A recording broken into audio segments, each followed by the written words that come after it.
It's 11:50 p.m. in the snowy autumnal forest of Kuruizawa, and you're listening to Night Call.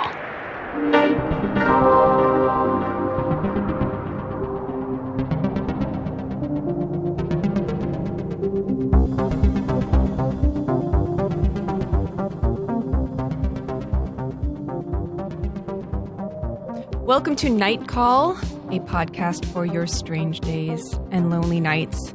My name is Emily Yoshida. I'm in New York, and with me on the other end of the line, on the other coast, are Molly Lambert and Tess Lynch. Hey gang. Hey guys. Getting back in the groove still. Yeah, welcome back again. Still, Yeah. We'll always be celebrating your return every week. I'm always that you're returning. back. Yeah. It's the eternal return. Give us a call, guys, at 240-46-NIGHT. You can also text us at the same number or email us at nightcallpodcast@gmail.com. No topic is too weird. Well, some are, but that's okay. We screen those out, so go nuts. Yeah, we'll just group chat about them. They won't make it to the air necessarily, but yeah. But some of them will. But we'll never make fun of you for asking like a question. No, Absolutely and you can be not. anonymous. Yeah, you can always be anonymous. Ask us stuff or tell us things that you think we'll be interested in. So we all were very, very sad, as was pretty much all of LA and many people who enjoyed the writing of Jonathan Gold, to find that he had passed away this past weekend. By the time you listen to this, the news will be a week old. But Jonathan Gold meant a lot to each of us. I think we all had kind of different personal connections to him and his writing, and he was one of the most, if not the most talented food writer. He had his beginnings as a music writer at LA Weekly, and he was also just a very generous person when it came to encouraging younger writers. I was looking through my old G-chats, and I found one with Molly from 10 years ago when she was telling me that Jonathan Gold had gotten in touch with her, and we were all kind of like scrambling for jobs, and it meant so much. And I was like, who's Jonathan Gold? It was so weird reading a G-chat from 10 years ago because I didn't know. I mean, I was like on some level aware we could do that, but you were like, hey, here's the G-chat from when you were going to meet Jonathan at a restaurant to have lunch. And you were so nervous, and I was reading it. I was like, this is very weird. Also weird that the chat mentioned Mamma Mia. Yes. And turtles, and Molly saved a turtle from crossing the road that same day. But that's beside the point. Molly, I want to know how you first got in touch with Jonathan and how you got that connection. He's a family friend of my friend Vanessa's, and she told me that she had been at a dinner with him. Her family and his family had dinner together a lot, and that she had mentioned me, and he had been like, oh, you know Molly Lambert? I was like, why? How does he know who I am? But he read my old blog, This Recording, which was really cool. And, you know, I was doing it for free, so it was obviously like very gratifying to hear that somebody who was a huge hero of mine liked what I was doing at all. And it really gave me a lot of it pushed me through just like several more years of not getting paid to write, because I was like, oh yeah, hopefully I'm doing something that somebody will want someday. No, professional acceptance from the people that you look up to he's can the really, best. yeah. I mean, he's such a sweet person and so generous. And a lot of people have said this, but he and Lori Ochoa, who was the editor of the LA Weekly for a really long time, were just so welcoming to young writers, which is not how most people are at all, you know? Yeah. Yeah. They were so genuinely interested in nurturing people's talent and encouraging people to write about things they were actually interested in. And one of the things that sucks so bad about the LA Weekly getting bought by this right-wing company and firing everybody and becoming sort of a zombie version of itself is there are really just no local publications left in LA that cover the kinds of things that Jonathan Gold covered, you know? And there are lots of great writers in LA that want to write about LA and have things to say, and maybe don't have a place to do that because there's so much national news. It's very difficult to get people to care about local stories, but local news is so important. And I feel what made him such a great voice was that it was so local and so specific. Yeah. I mean, between him and Lori, I feel if there was enough of a nurturing, if there was enough funding and just enough space, then you could even easily imagine many more kind of mentors and editors and just I don't know, intellectual. I don't even know what you would call what they do. They're just like the people who care about writers in Los Angeles and want there to be a really strong community and tradition of writing about Los Angeles, whether you're actually doing reporting or if you're writing about culture or food or anything. And there's something about that where maybe it's because there's less of us, or the people that are really competitive and petty are all like only trying to make TV and film, you know? Yeah. But like there's something about just journalism in Los Angeles where it's like everybody, because we're so spread out, everyone just like bands together and encourages each other. Yeah. You know, and it's nice. And I have met a lot of people doing the Boycott LA Weekly stuff. A lot of great writers and people like Jeff Weiss, obviously, who I've known for a long time, who covers local rap in LA, and a lot of stuff that ends up becoming a big story later, you know, because nothing starts as like a big story. Things start as like people start locally. Yeah. And That's Catherine why you pay Spires. reporters. Catherine Spires, who was the food reviewer after Jonathan Gold in the LA Weekly, who I think is just like brilliant and a great writer. And there's all these people, and there's just no publications serving that need. And I think we all just probably grew up thinking of like, oh, it'd be great to work at a magazine and have like a magazine family, you know, like a Mary Tyler Moore thing of just like a group of people that are all interested in what each other are doing and competitive in like a healthy way that is good for the greater good of, but the like work everybody's doing. Right. Competitive in a like you want to be better because your peers are doing so well, not in a like you don't want anyone to succeed because then you can't way, which is like, you know, what a lot of things feel like because everything's so bad in journalism. Yeah. I was just going to ask if you guys had any favorite Jonathan Gold reviews or pieces or moments or anything like, or when you first discovered him. Yeah, I mean, I grew up reading him in the weekly, and getting the weekly was like a religious experience, you know, like it would come out. It was before the internet, before I think there were just calendars even for things. You know, I would go look through show listings and be like, someday I'll be old enough to get into these clubs. Believably. And too soon you were. Even then, I was still excited about it. I was like, cool. You know, I would like cut out the schedules and put them on my wall. But yeah, I would just like devour the whole thing. You know, I would read the alt comics and the back page classifieds and all the phone sax ads. Yeah. Well, for just me, the whole thing. Yeah, I mean, for me, having moved there, not growing up with the weekly, but it being there when I moved at 17 years old and being a college student and also really not having that much money, there's a lot to be said for reading you can do and journalism you can read and any kind of writing that was free. But that it was, I mean, just the whole alt weekly model has obviously kind of collapsed, you know, and part of it is because, you know, somebody was saying, they were like, journalism's not dying, like rich people are killing it. Right. It's not passively dying. People are still going out want of their all way. that stuff. People still want to know about shows and places to eat. There's obviously a huge audience for that. People spend tons of money on that stuff every year. It's just that on a local level, it's not being valued, or it's not going to make you $1 billion. So therefore, it's not considered worth anything. Yeah, I mean, newsroom resources are spread so thin, and there's such a glut of national news that people don't want to cover local news because they have to cover the national news. Yeah. But you know, like there was a big news story in LA yesterday with a hostage situation at a Trader Joe's. It was a few days ago. But it was one of those the things same day that like, Jonathan Gold passed. And yeah, it was like a really rough day. A really for Los bad Angeles. day in LA. Yeah, but people were saying like the only place you can find information about this right now is like on Twitter, you know? Well, I mean, I think that's the one thing about LA coverage is that you can find a lot of good stuff in a hyper local sense. You know, I mean, the East Sider was covering it. The East Sider covers just a small group of neighborhoods. I still follow the East Sider. I know, you got to. They're friendly East Sider. But I think one of the great things, just going back to Jonathan Gold, I didn't start, like, I was looking at the LA Weekly for, like, just mostly the, like, creepy porn and the, like, terrifying news stories. I was like, death, murder, like it's free paper. Well, back when Nikki Fink used to write on it too. Yeah.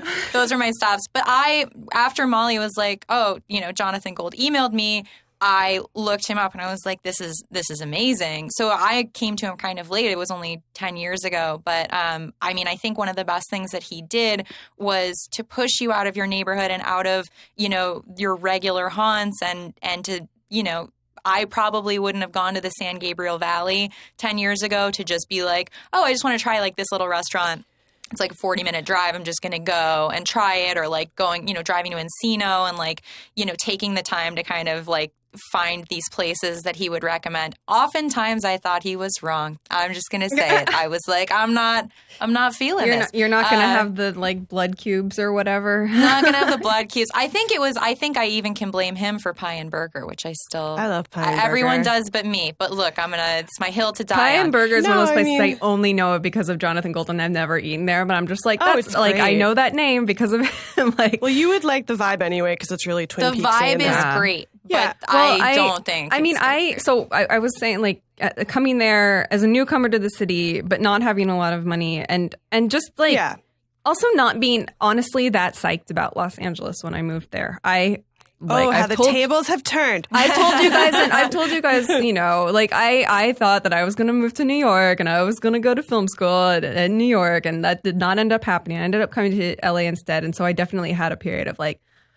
it's so spread out, like every single complaint that anybody's ever had about LA. And I think that Jonathan Gold's writing, which I immediately just like, I can't remember not reading it as soon as I got there. I think there was something where when it's something as kind of deceivingly minute as food or contained as food, you can find it's more approachable. So it's like, I can't learn everything about everything in Los Angeles and the entire history of it, but I can start by learning about the food and what food you can get in each neighborhood, and what these different cultures are that like have formed this history, this like food history in these different areas of Los Angeles. And that kind of became a way for me to make sense of what arriving there was just like this hodgepodge. And I posted his review of Okie Dog, which I've always loved. I always remember the line about like not being able to eat it unless you have the tum of a 16-year-old. But that's kind of like how I felt about Los Angeles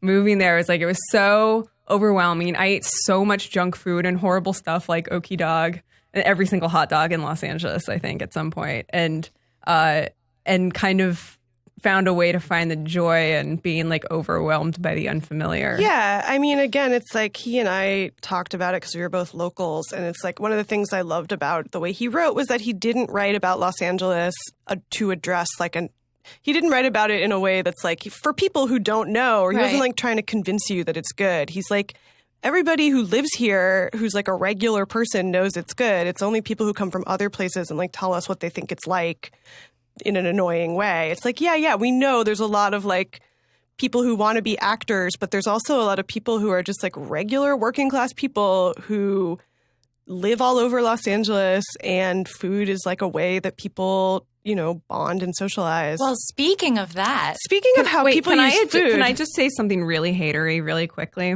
And I'll keep this all, I'll tell you guys who I'm talking about when we go off the air. I was talking to somebody who lives partially in Los Angeles, and we were talking about Jonathan Gold, and she has a job in the entertainment business, and said that nobody that she worked with, who are all people who came out there to work in the entertainment business somewhat recently in the last few years, none of them knew who Jonathan Gold was, and didn't understand why he was important.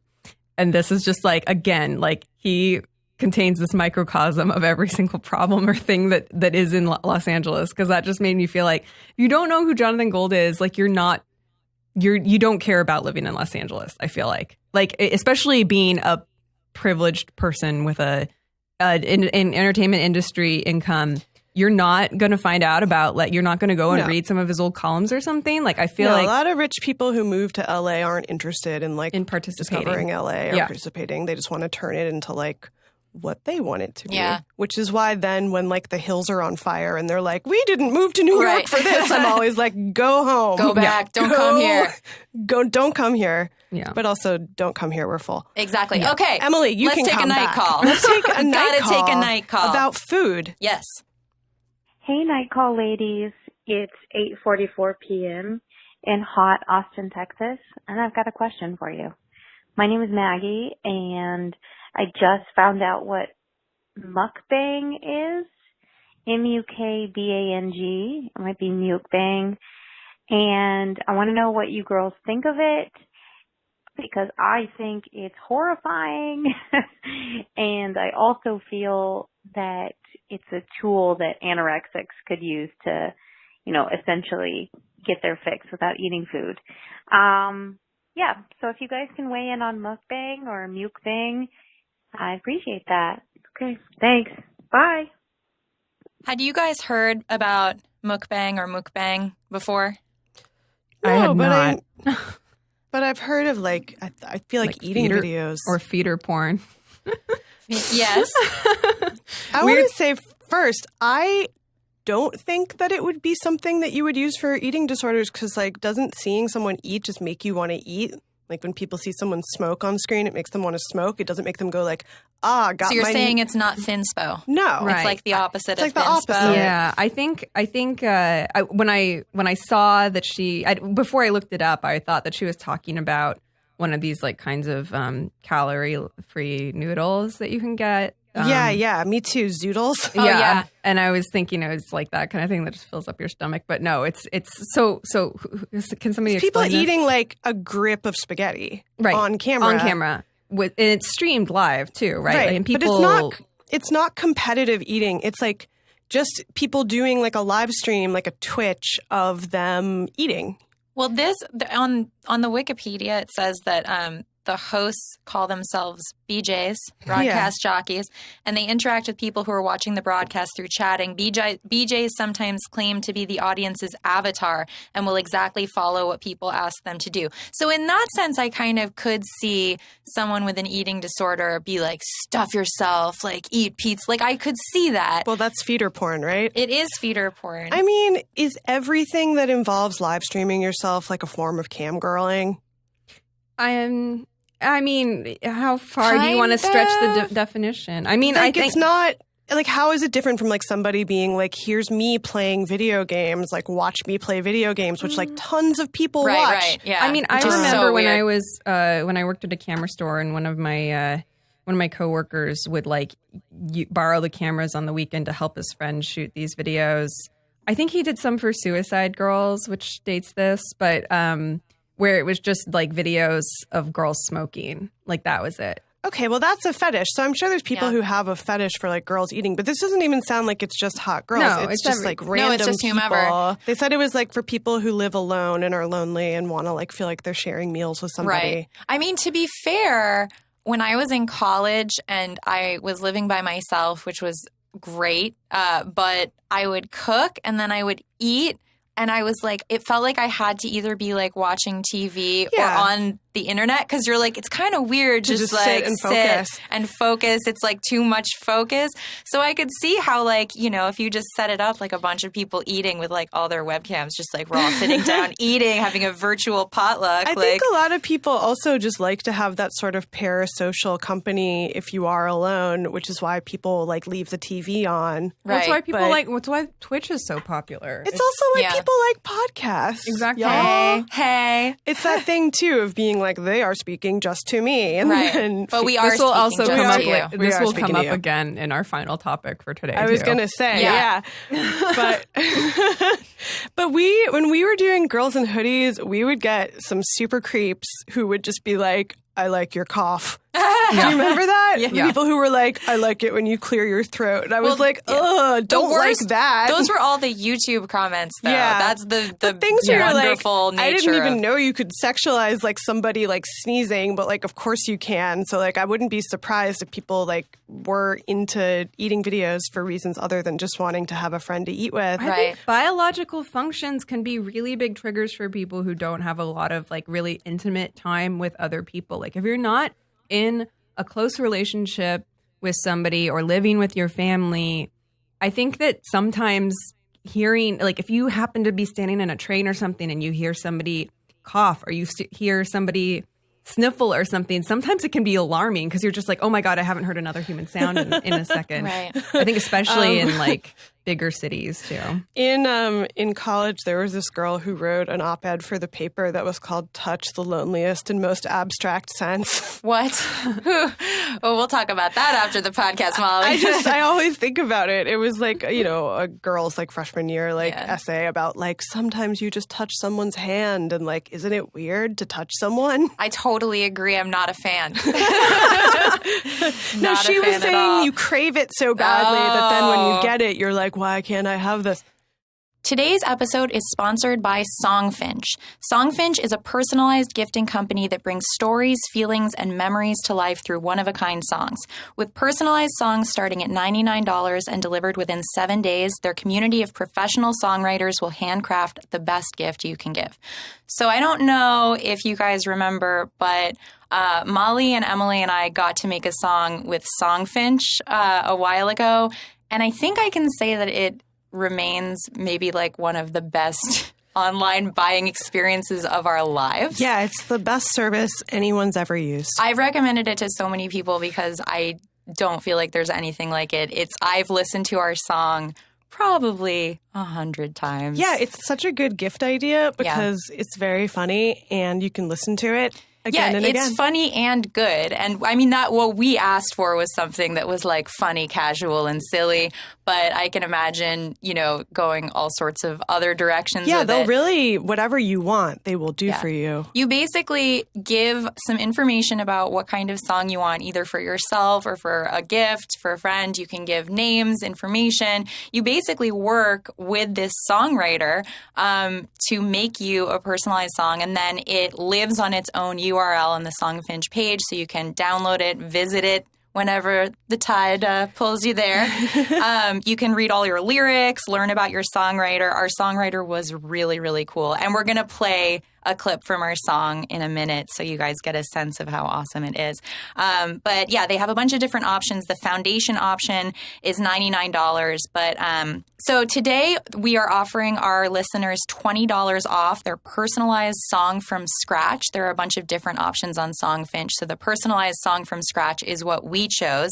You use promo code CALL at songfinch.com to redeem it. And then you just get started on making your own amazing song. Yeah, it's a great birthday present. It's a good wedding present. It is really good for like Mother's Day or Father's Day. Yeah. There's really a lot of things that you might need a song for. And yeah. Songfinch is here. A bad day. A bad day. You could do a really sad song about your friend's bad day. Yeah. Just make her cheer feel better. someone up with a song. Do you guys want to hear a part of our song? Yeah, play it. Play it.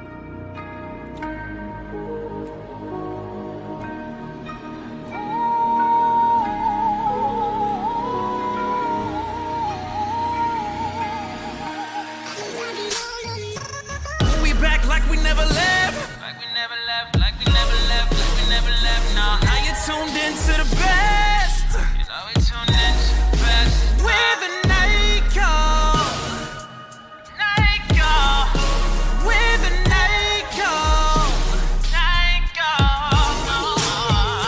Tess doing research, yeah. And she gon' plan for disasters. Molly love the valley, send you articles to freak you out. Emily got the remedy, film and music critic she could be. Capricorns, Virgo, Libra, yeah. We just tell her like it's gon' be. So it still holds up. It's still pretty much the best song ever written. Pretty much the best song anyone's ever heard. Tess doing research. Yeah, so anyway, we're big, we're huge, we're Songfinch heads over here. So again, go to songfinch.com, enter the promo code CALL, and get $20 off your personalized song from scratch. Maybe she should watch more eating videos. Yeah, exactly. Guys, would we do an eating video? Absolutely. How much? Let's sell to the Who highest wants bidder. to sponsor it? Who wants to spawn it? Who wants to sponsor it? And Sugarfish? Email us That's your what I'm offers. saying. Yeah. Yeah, We're probably I don't opening ourselves up to a world of You know what, things though? right now. I don't think if we get an indecent proposal that somebody is like, eat this ramen for $1 million, we're all going to do it. Well, we have to make sure it's not poisoned, and then I'm Oh, down. speaking of consuming things that turn out to be poisoned. Oh, yes. We all saw Sorry to Bother You. Let's have a chat about Let's have a Sorry to chat about this movie. So Sorry to Bother You it is still in the process of being rolled out to multiple theaters. So check your local listing. It's working its way across this land. Yeah, But spreading go like see a it. disease, which I love. I mean, it really is. So it's a film by Boots Riley, who it's his first film, but he's a musician and he has a band called The Coup. Bay Area guy, super progressive, lefty, socialist type dude. And I've never, I think maybe since Get Out, and I hate it, there's already like been a controversy about comparing the two. Like, obviously, we can have two wildly creative debut films by Black directors, and we don't have to compare them directly to each other. But just in terms of like how much I've had people G-chat me or text me and say, "Oh my God, I saw Sorry to Bother You," just like out of the blue, people I haven't talked to for a really long time. It's like a viral movie. It Everybody is. who sees it tells everybody else to go see it. I saw it this weekend and the theater was totally packed. Yeah, and mine it was too. just exciting that this movie was getting a packed theater. I mean, yeah, I think it's a very different movie from Get Out, but it is also sort of a horror comedy, a dark satire of what is going on. What's crazy to me is that apparently he wrote the screenplay in 2011. Yeah, he but it published feels in like McSweeney's. Like, yes, in 2014. Yeah. And that was after, I think there was a New York Times article about it that it sounds like we've all maybe read, but he wrote the screenplay and then he snuck into a like Napa Food and Wine private event because he wanted to give it to like Viggo Mortensen. Is that right? Sure. And then Viggo was like, no. And then he emailed. That's a stain on Viggo's resume. Well, he may have been like, I don't know, because I think like nobody, and Boots Riley has been like, I didn't expect anyone to take it because it's like if a musician's like, hey, I have a screenplay, like everyone should run away. But then after Viggo passed, he emailed Colin Firth's wife because I guess maybe Colin Firth was a fan of The Coup. And Colin Firth was like, I don't know. And then I think the first person he got was David Cross because they did a benefit together. And David Cross was like, I'll do it. And then David Cross needs this so badly. Really? And then Patton Oswalt, and then Dave Eggers published the screenplay as a book for McSweeney's in 2014, and now it's here. But it feels as though it could have happened. Like it feels as though someone wrote this like last month. Well, all this stuff has been happening for a long time. Well, which yeah, I think one of of the amazing things I've seen him say on Twitter, like he's a good follow on Twitter right now, even though most of it is him retweeting people who are like, "Oh my God, I'm so sorry to bother you," but he is answering some people's questions, and it's pretty interesting. And one thing was somebody asked him, like, did you write in that there were these tent cities all over Oakland? Because, like, that's a thing now, but I know that you wrote the script a long time ago. And he was like, originally it was sort of like 5 years into the future kind of postal apocalyptic type thing. Oh. And then it was like, well, no, they actually just, like, ended up being there, and we used the actual tent cities that are in Oakland. Oh, I just assumed That's they so had intense. tent cities in Oakland always because we do in Los Angeles. Yeah. I think that they're there are more of them now. From what I understand. The Bay Area is obviously, they have all the same problems that LA has and they're bringing some of them here now with tech and stuff. But, this was the movie about tech that needed to be made. I was so stoked coming out of it. And I was like, somebody made a postmodernist movie about something. Yeah. Yeah. Because I was like, it reminded me of some other things like that, of like Being John Malkovich and stuff. But I was like, not all of those movies were just about like, man pain. And this is like a movie that actually has like a point and a purpose, and it uses all those techniques, but it all feels very just like, it's like 1 degree removed from how insane everything is. And then, and it's just creative.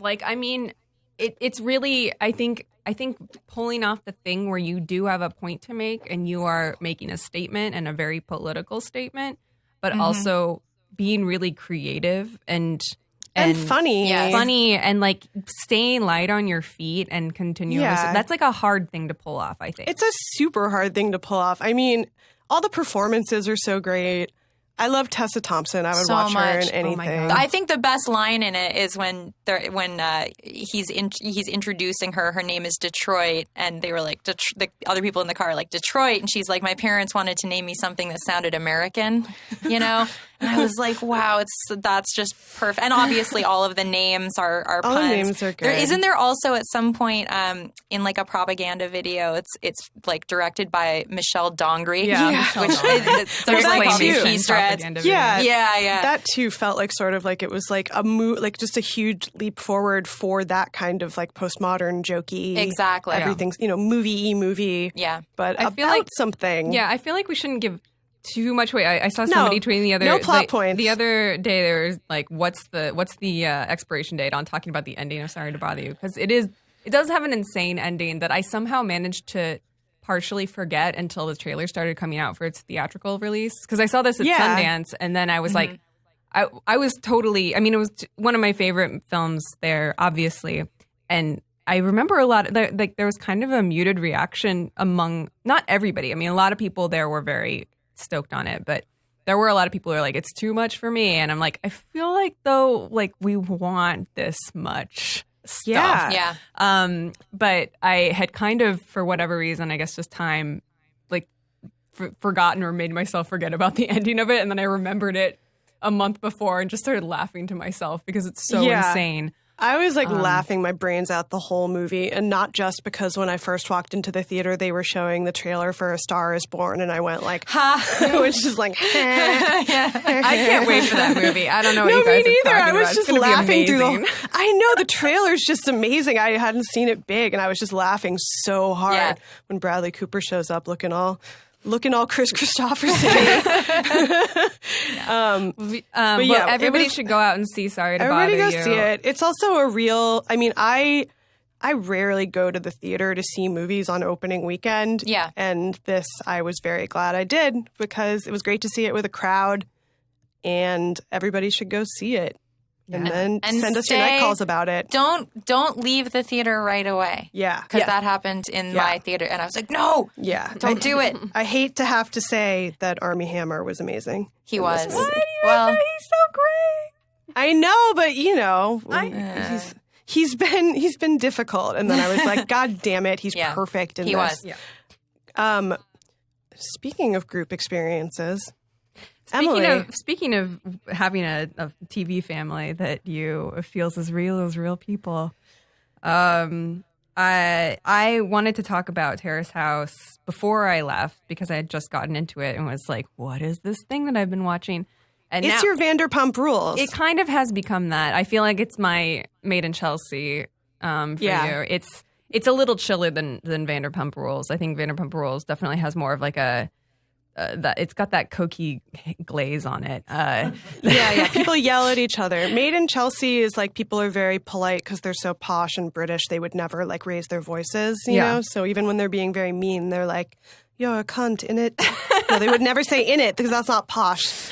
But so Terrace House, which I think the week that this comes out, there will be new episodes on Netflix. So you have enough time to binge watch the first 2 parts of the current season, opening new doors. And Terrace House is a reality show, a Japanese reality show that is on Netflix. And it is also, I think, broadcast on Fuji TV in Japan. You and Brian Phillips are the only people I know who watch it, but you both watch it so much. Or no, Lindsay Weber, too. Lindsay Weber, I mean, I know a handful of people who do. Yeah. Brian Phillips has been posting a lot of like Terrace House GIFs as they relate to soccer, which I feel like is a very specific Venn diagram. There are so many. There's a really, really good Twitter account that's Terrace House Out of Context that just has the subtitled, like, especially of the commentators. So I'll explain this show for those who haven't seen it. It's just a reality show about they explain the premise in every episode. Like 6 people are chosen to live in a house. Pick to live in a house. All they provide is happens. the house and 2 cars. And basically people just live their normal lives, like including having jobs. They don't give them money. They just give them a place to live. They have to buy their own groceries and stuff. But, you know, they get to live in this fabulous house and be on TV. And so it's about 30, 40 minutes per episode. And the seasons, instead of just having one cast that stays there the entire time, people can decide to leave at certain points and then they're replaced by somebody else. So it's kind of the feeling of like actually living in a house with housemates and then somebody decides to move out and then you get a new roommate. And they Is it boring? Well, you are kind of amused by it when you start watching it because you're like, wow, this is so chill. Like, I love what counts for a conflict in this. You know, like somebody is gossiping about how somebody's hot pot isn't as good as they expected it to be or something. Like very, very low stakes stuff. But then I think because it's almost like by turning down the volume, you start to be attuned to these little subtle dynamics and personality traits that I think that normally you don't get to really think about in much noisier and edited reality shows. It sounds like it really replicates the stress of living in like a co-op environment with like 5 people. And I hate, like, I have had roommates in the past. Not all of the experiences have been terrible, but in general, having grown up as an only child, it's incredibly stressful to me. I feel like you can relate Tess to is also like, not a fan. Yeah, it's just a lot. Like even the slightest thing, like that feeling of like somebody looked at me weird as I went up to my room after the kitchen. Like I bet they hate me. I bet they're thinking about me and how much they wish I would move out, and they're gossiping about me. I was watching Interview with the Vampire the other day, and I was like, this movie's about cohabitating for like hundreds of years and how that's what it's like to live with people. Yeah. It's just like weird. Yeah, I mean, I do think it's like in real roommate situations, the things that bother you aren't necessarily like the big crazy things. It's like some weird little annoying thing somebody does over and over again, and eventually you're like, I'm going to kill this person. Right. It's when people leave glasses of water all over the house and then deny that it's their glass of water. Oh, I'm the person in my relationship who does that. Why you do that, Molly? Because I need new water at each place. But it's so weird because then every room in the corner of every room is like this glass of water. You have no idea when it's from. Right. Like that seems like a real Terrace Housey conflict because it's like, you were leaving the glasses of water. They're cleaning up after themselves. Like the water thing, I feel like is very specific. But just they're slugs. Like, I watched the current season takes place in this like semi-rural like kind of ski resort type town. But then I went back and I'm watching Boys and Girls in the City, which is 2 seasons earlier, and just takes place in Tokyo. And those kids are like, there have been waves of it, but like they tend to trend very sloppy. Messy millennials? Yeah. I feel like there was a shift after maybe Jersey Shore, no shade to our friend Nicole, who I love, but of the like the grossness of the living spaces in Jersey Shore eventually just started stressing me out so badly. And then I felt like I noticed a shift of maybe other reality stars being like, oh, I can't be that gross. Like things got cleaned up. If you think of early Real World too, it was like real right, gross. because is what happens when 6 people are picked to live in a house. It's like, it's the tragedy of the commons. So, everybody's like, somebody else was supposed to clean the living room. Right. So no one ever does. Discussion of like house cleanliness makes me want to talk about, if since we don't have a lot of time, but I just want to highlight this character that has been really on my mind lately. And she left the show recently and where I am in Boys and Girls in the City. Her name's Natsumi. She's an aspiring actress from Osaka. Shout out to Osaka. And does she bring the drama? She does. And I was so refreshed by her because everybody on this season had been kind of boring up until when she showed up. And I was like, oh, she's fun. She's like a little more like direct with people and tells them that they need to clean up like on her first day and all this other stuff. And I've been reading the Reddit for Terrace House as I go through this and trying to protect myself from spoilers, and realize that like almost everybody thinks that she's just a complete sociopath. And her last kind of blowout before she leaves is genuinely scary. She has this thing where she gets drunk and you can see like this rage thing turn on in her where it's like her personality leaves her body, and the commentators that like comment throughout the episode, which is the other reason why the show is amazing. That's so weird. There's commentators. Yeah, no, it's incredible. It is the smartest thing. It makes it so that you really feel like you could binge 5 episodes because you have a break because you're like talking to your friends about the show. Are they going to wash that dish or what? We'll find out. No, it's really, it's so addictive. But anyway, I actually like talked to my therapist about Natsumi because I was like, I had this like experience where I was like, oh, finally somebody who I feel like I can like get with her. Like I understand her thought process. Like everything she did, even if it was bad, made total sense to me. And then everybody was like, she's a sociopath. She's a psycho. Well, some people just don't like a bossy lady. Yeah, true. And it sounds like she came in with a strong personality, and some Type A. people just didn't like that there was a type A lady. But it is interesting because in reality shows, it's not always the leader types who succeed. Tess, as the world's foremost scholar on Survivor. Yes. It's well, if you bring too much attention to yourself in a competitive situation, then you're putting a target on your back, Molly. Right. It's often like the people that you think are going to win or like be the best at it, like they are perceived as threatening by other people and taken down. And the person who like is behind the scenes stirring the pot and being like, you should be mad at them for this, that generally ends up succeeding. But that's on a like vote them out kind of. Yeah. You don't vote people out of Terrace. But people will kind of decide it's their time to go usually when but they don't have a boyfriend or girlfriend and they are not interested in anybody else in the house, or like their romantic prospects are over. It sounds kind of like the Japanese version of the long forgotten favorite Starting Over house that I feel like I've talked about on podcasts before. No, what's that? Just when people wanted to start over and they'd all move together into this house, and then when they felt like they had like their shit together and they'd figured out a new path out. Was it like a halfway house? No, it was Starting Over Just like house. people at pivotal moments in their lives. I mean, that is kind of what Terrace House is, except it's mostly 20-somethings. Wow. I've heard we should all watch Love Island. Oh, yeah, I'll watch Love Island. Richard Lawson has been saying Love Island. He just has been doing tweets that are like, straight people are insane. Yeah. Like, that sounds great. I agree. Let's We should watch watch that. Love Island. Do you guys remember a show, another like mostly forgotten reality show called Forever Eden? Yes.